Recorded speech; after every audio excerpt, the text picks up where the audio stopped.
하시면 됩니다. 네, 안녕하세요. 저는 배수아라고 합니다. 한국에서 왔어요. 여러분을 만나게 되어서 반갑습니다. Hey, my name is Suah. I'm from Korea. I'm very happy to meet you all. 이분은 저희 통역자이신 분인데 My name is Jaewon Chung. I'm the interpreter for tonight.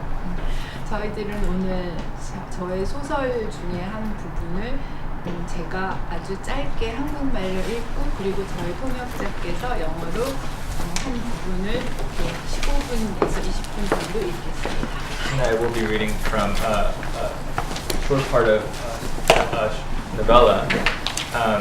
She'll be reading from a part of it for about a minute, and then I'll be reading from it in English in translation after that for about 15 to 20 minutes.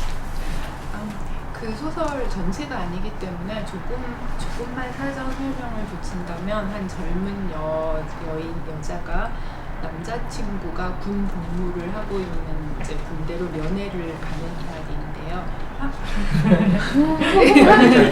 네. So if I'm going to tell you a little bit about the story, it's about a young woman who is visiting her boyfriend, who's stationed. He's a soldier. And he's stationed at a base, and she's going to visit him.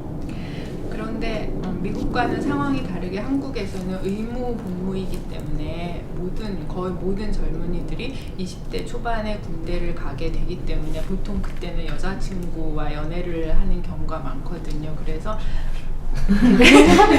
So unlike the United States, actually there's kind of compulsory service, right, in Korea. So young men in their early to mid 20s have to serve in the military.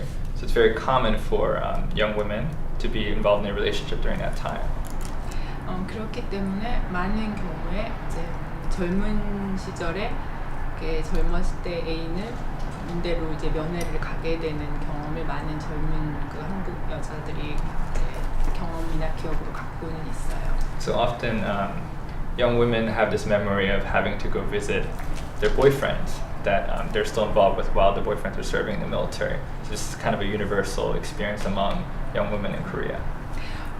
근데 여기서의 이 젊은 여인은 자의식이 매우 강하지만 사실은 굉장히 가난한 집에서 일종의 소녀 가장을 하고 있는 그런 여인이고 그녀의 남자친구는 굉장히 중산층 가정에서 매우 무탈하게 무난하게 자란 그런 착한 젊은이입니다. So this girl has a lot of character and she knows herself, but at the same time she comes from a very poor family. And in contrast to this, her boyfriend comes from a very kind of solid family, middle class, he has a very good upbringing. So there's this kind of contrast and kind of a power dynamic that this different upbringing creates. 여기까지 이제 배경이고요. 제가 이제 한국말을 아주 잠깐만 여러분에게 그 울림을 전해드리려고 읽고 그 다음에 바로 이제 통역자분께서 읽겠습니다. So that will be it for the explanation of the background of the story. And now I'll read from the story so you can get a sense of what the language sounds like of the original. And then the interpreter will read from the rest of the story. 불이 온통 꺼진 빈집은 빗물이 새고 있다. 주방과 현관에서 벽을 타고 빗물이 폭포처럼 흘러내리고 있다. 날 태워봐. 기름을 바르고 내 몸에 불 붙여봐. 마녀처럼 날 화형시켜봐. 쓰레기 봉지로 날 소각해서 소각로 속으로 집어던져봐. 나는 다이옥신이 되어 너의 폐 속으로 들어간다. 내 얼굴을 면도칼로 가볍게 긋고 스며 나오는 피를 빨아봐. 고양이처럼 그 맛을 즐겨봐. 그래서 나는 피투성이가 되고 싶어. 내 안에 있는 나는 무엇인지, 어떤 추악한 것인지 한 번도 만나보지 못한 채로 이 세상을 떠나가게 되는 것이 두려워. 나는 마지막에 비명을 지르면서 눈물을 흘리리라. 그런데 그때 조용하게 비를 맞으면서 무너져가는 빈집의 창가를 무생물의 풍경처럼 지나가고 있는 또 다른 나. 너는 어디에서 한평생 살고 있었나? 너는 어디에서 노래를 부르고 마루에서 고양이를 잠재우며 흡혈 식물 같은 입술을 닫고 지나가는 아침 노을과 여름 오후의 비를 맞으면서 시간의 여울을 떨어내고 있으니 이제 어디에도 없을라. 재가 되어 사라지고 어둠이 되어 부패하라. 그런 내가 내 인생을 온통 방치하고 유기한 채 이 추락의 마지막에서 누추한 손을 내민다. 사실은 나는 내가 아니었어. It was a long way to the army base. I took a bus to the subway, then a subway to Ijeongbu, and then an intercity bus for miles and miles. The streets of Ijeongbu, where winter was just taking hold, were bleak and dry. The cold had come quickly and frozen the streets. Lonely restaurants and shady-looking bars near the army base. Women in blue eyes, eyeshadows, and clothes that clung too tightly to their bodies, and a restaurant with faded roof tiles called the Rose Garden stood bleakly at the end of the road. A perfectly gray street, an old and dirty street. The Rose Garden didn't look anything like a rose. I sat on an intercity bus with no coat, as frozen as a scarecrow in an unsown paddy in the middle of winter, until the bus reached a stop where an old woman with chipped and worn nail polish told me I should get off. By the time I stepped off the bus in front of the army base in the middle of an empty field, Charsu's chicken in the paper bag was completely cold. The bus took off. I was not the only woman there. It was the weekend after all. Who are you here to see? The PX was filled with women visiting soldiers. A guard wrote down my name and the ID number with a black ballpoint pen. Kim Chul-soo, I said. I kept my answers short. The guard looked up at me. Kim Chul-soo isn't here today. He's out on a training exercise. That can't be, I said. You told me to come today.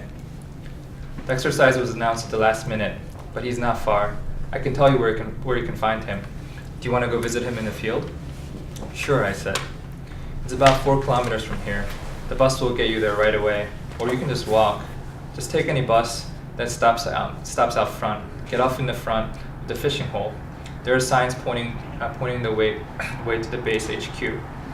Follow those signs, and they'll lead you right to the drill field. It's easy. Just head there, and you'll find them. Soldiers who had been called to the PX were checking in before the meeting, before meeting with their girlfriends, mothers, younger sisters.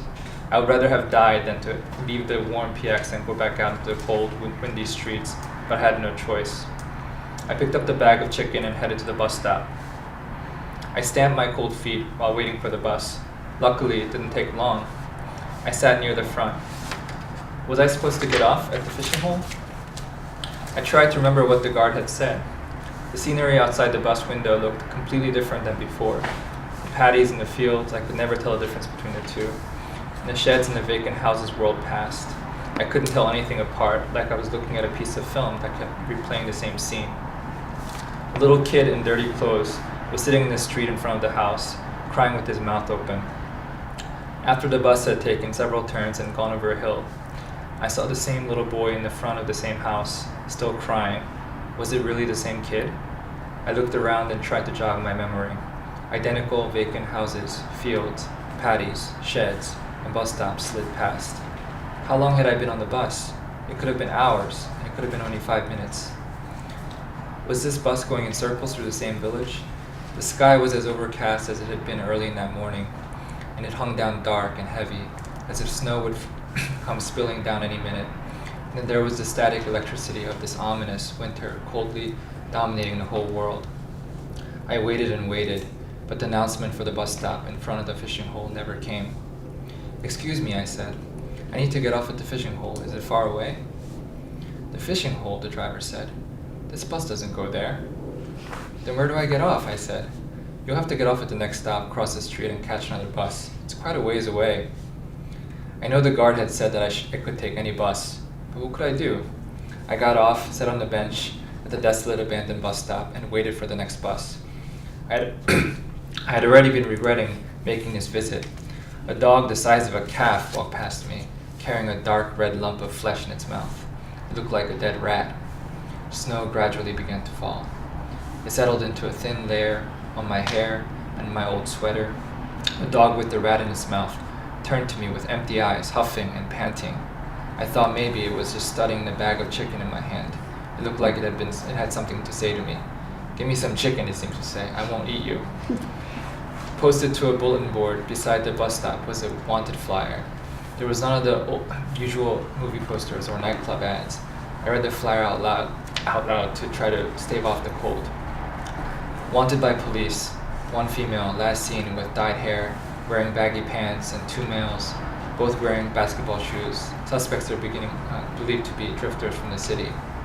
Around midnight on September 3rd, Kim, which is an alias, and 39-year-old male residents of Seoul, and Jung, an alias, a 27-year-old female resident of Gyeongbu, was found murdered.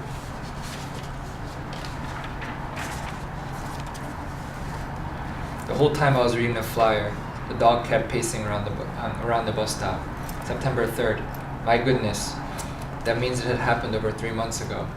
Had their murder become this village's great unsolved mystery? Or was it simply that nothing else had happened after the case was solved, so they forgot to take down the flyer? Just as I was debating whether to give the chicken to the dog, the bus finally came. When I got off at the fishing hole, there really were signs pointing to the way to the base. The signs directed me to a steep, narrow mountain path. The snow was still falling, and the path was dark. I popped into a store near the bus stop and asked for a cup of coffee to warm myself up. I felt feverish. My shoulders and hair were damp. Once I felt a little warmer, I started walking up to the base. Under my jeans, my legs had long since gone numb. I stopped thinking about why I had come all that way, what Cheolsu was to me, and whether I had a future. How long had I been out there? I was hungry. I was dizzy. I was freezing, but craved a glass of cold water at the same time. I sat on the side of the road and absent-mindedly reached into the bag of chicken. I thought I would just have one bite. But when I opened the aluminum container, the chicken looked like the body of a woman who had frozen to death in Siberia. I lost my appetite. Fortunately, the snow wasn't sticking. It was settling lightly on the ground and melting away like dew. Had the snow survived instead of melting, I would have wished for the flakes to turn into little needles and pierce through me. I arrived at the entrance to the base and told the guard I was there to see the platoon leader, Kim Cheolsu, who was on a training exercise. "Oh, you mean acting platoon leader Kim Cheolsu," the guard said in a friendly way. "If you head up that way, you'll see a burned clearing. That's where everyone should be." "Is it far?" I said. "No, it's not far. You can just see it from here. You just can't see it from here because of the tree cover," he said. A burned clearing. That's how the guard had described it. Just as he said, in the middle of the forest, I came across a deep watering hole that appeared from between blackened and burned trees, in a huddle of soldiers, and fire. The soldiers had gathered firewood and were clustered around the bonfire, dark, shining faces that I couldn't tell apart. Cheolsu's face was not among them, but then again, Cheolsu's face could have been planted right before my eyes, and I would have walked on past, too full of disappointment to recognize him. The soldiers' faces were that uniform and that unfamiliar. I told them I was looking for Kim Cheolsu. They looked around at each other and shook their heads. The paper bag with Cheolsu's chicken fell from my hand.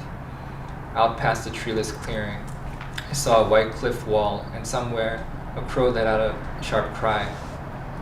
The wind blew through the branches and scattered the lacework of the snow that had settled there. The tall autumn grass had not yet died. Was flattened by the wind. "I came all this way because I heard he was here," I said. There were about 10 soldiers gathered around the fire. None of them spoke, as if the wind had frozen their mouths shut. The lips were chapped, white, like they were malnourished. I stared at the cliff wall. "Cheolsu, where are you?" I thought. After a dull and interminable length of time had passed, one of them finally spoke. "Kim Cheolsu didn't come to training," he said, "but I was told he was here." They closed their mouths again. Branches crackled and snapped in the fire. I bent over to pick up the bag of chicken. "We have some hot water," one of them said. "Would you like some?" I accepted a cup of water that had been boiling in a camping pot. A stab of pain ran through my head like a knife. I felt frozen. I sat down on the snow-dampened mud with the soldiers. "Kim Cheolsu didn't report to the training," the soldier repeated. "But they told me he did," I said. "There must have been a mistake," he said. "Maybe they confused him with the Kim Cheolsu who had that accident." "Kim Cheolsu who had that accident?" I said. The question came out fast. It felt as though the hot water had exploded in my head. The soldiers stopped talking again, as if they didn't know what else they could say. None of them appeared to be in charge. That's probably why they weren't sure how much they should tell me. Actually, there are 2 platoon leaders named Kim Chul-soo, he said. I was speechless. Kim Chul-soo, who was supposed to be on training exercise, isn't here. I'm not sure which one you're looking for, but you should go back to the first place you went. The Kim Chul-soo who's there is probably the one you're looking for. So there were 2 platoon leaders here with the same name. Since no one had told me that, I would never have figured it out. Maybe one of them really was the Kim Chul-soo I knew. All I did know was that, for reasons unknown to me, I could not meet the Kim Chul-soo who had been here. I could never get to see the Kim Chul-soo who had met with some mysterious accident on a snowy winter day. If I went back to the beginning, there would be another Kim Chul-soo, and I would be able to meet him. No one knew if that Kim Chul-soo was the one I knew, and the one I'd wandered all that way for, carrying a bag of chicken to give him. I finally realized it, there in the burned clearing at the bottom of the white rock face. The soldiers dressed in dirty uniforms like guerrillas. Their lips cracked from malnutrition, gums inflamed from lack of vitamins. I'll head back, I said. Thanks anyway. I handed back the hot water and nodded goodbye to the soldier who had spoken to me. Wouldn't you like to warm up a little before you go? He said. He looked at me with sympathy. A warm fire. I too wanted to stay there forever. Till Chul-soo, his chicken was ripped apart and eaten by a rabid dog. But instead, I stood and watched the crows dive through the air like they were falling from the cliff. I couldn't bring myself to approach the blazing fire. Where was Chul-soo? Was he here? Was he there? Had the Chul-soo I was looking for died in some minor accident? Was he in the hospital? Or was he sitting with the other middle-class platoon leaders, surrounded by giggling girlfriends and mothers and sisters, laughing and joking over shots of alcohol, having forgotten all about me and the stupid chicken? What was real and what was fantasy? And what was it I really wanted? Reality, fantasy, the same old apathetic Chul-soo who had been waiting a long time for his chicken, or the malnourished Chul-soo out here with the crows at the bottom of that cold cliff?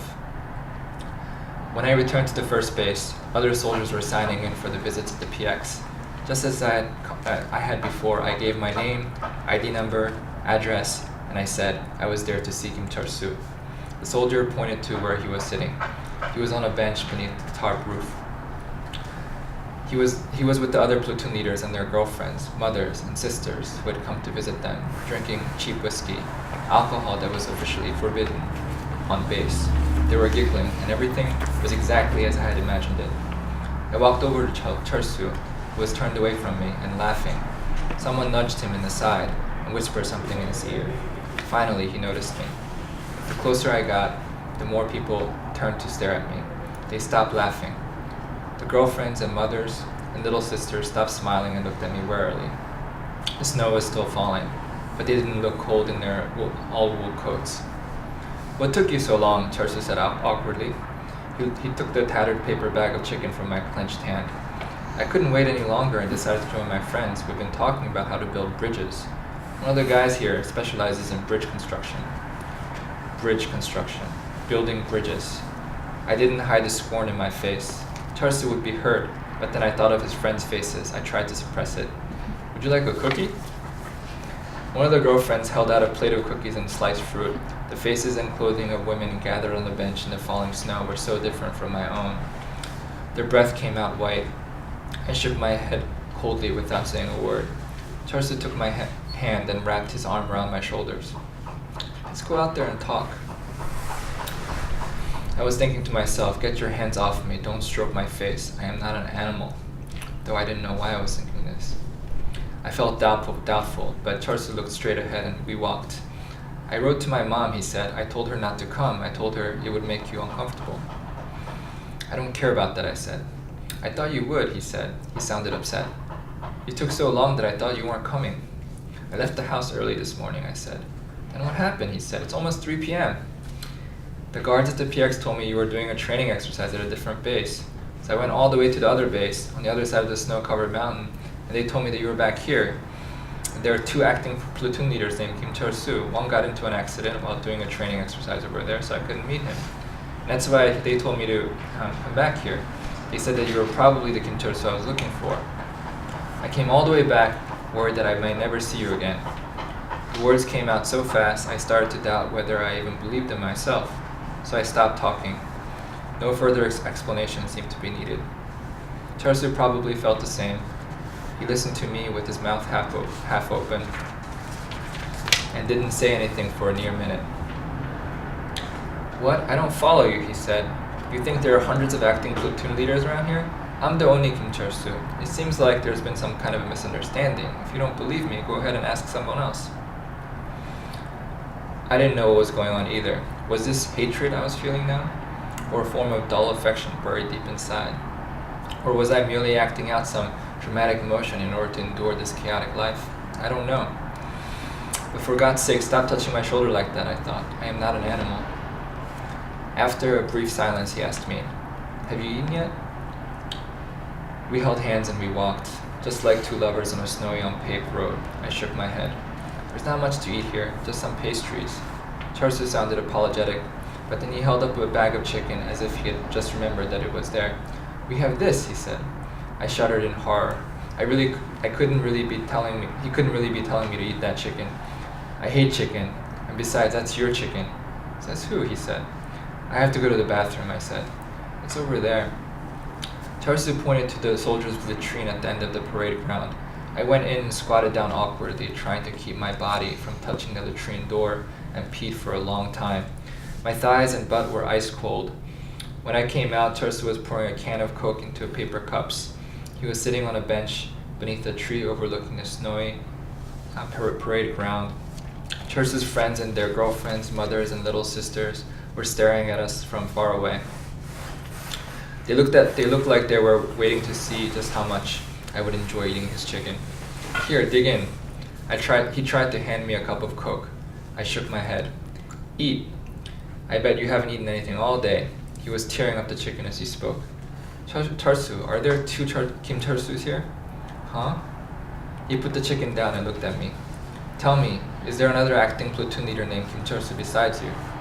I told you there isn't. Someone made a mistake. Either you misheard them or some idiot soldier misunderstood you. One of the two. Besides, what does it matter anyway? You're here now, and the Kim Charsu you were looking for is right in front of you, so who cares? Have some chicken. It's your chicken, I said. I pushed away his hand as he held out the carcass. Charsu is not a common name, right? Charsu is not an uncommon name, right? What the hell is it you're trying to say? He said. I know I said your name clearly, both here and at the base. Kim Charsu. I said I was here to meet Kim Charsu, just like that. But everyone told me the same thing. There are two Kim Charsus. I don't know which Kim Charsu you're looking for. But since you can't see one of them anymore, go look for the other Kim Charsu. That's what they said. You're tired. Charsu gazed into my eyes as if to soothe me. That's why your nerves are frazzled. I'm sure of it. Have some chicken. You'll get your strength back and you'll feel better. Do as I say. My eyes started to well up with tears. Up until that moment, I had never really understood what sadness was. A fierce, mob-like sadness that sneaks up on you, clear and strong. What was it? The sadness that creeps up and cuts through all of your routines and your boredom and your repetition and your drama, that stabs your flesh and sticks in the soles of your feet like the sliver of glass. What was this really? I went to see your mother, I said. She called me. I ignored Charsu's chicken and kept talking. He must have seen my tears, but he wouldn't take his hand away. I really don't belong with you. If it was like the old days when all we did was bump into each other at the bus stop on the way home from school and say hello, that would be one thing, but this isn't it, I said. What are you saying, he said. I hate the formulaic lives you and your mother lead. Finally I had said it. Don't say that. Eat some chicken. Charsu seemed like he was suppressing his anger or wounded pride. His voice was high and peevish sounding. I took the chicken, placed it back in the aluminum container, and put it in the torn paper bag. Charsu watched wordlessly. I carried the bag over to the latrines. The snow was falling prettily over the paper bag that held the chicken carcass, on my footprints, on my sweater, and on the soldiers' latrines like a midnight drawing. It was getting frighteningly dark, and the world was filling with shadows that made it impossible to tell what time it was. I tossed Charsu's chicken into the latrine and turned around. Charsu was standing right behind me. I ignored him and walked away. His friends, and their girlfriends and mothers and little sisters were staring at us. I'll never forgive you for this, ever. Charsu hissed at me from between his teeth as I brushed past him. All you do is put up walls and make excuses that I can't understand. I've always hated people who go through life like they don't care, making everyone else pander to their moods. I've always tried to feel a sense of duty towards you. I told him without looking at him. Now that the latrine has eaten your chicken, you've done your duty, I said. And then I left.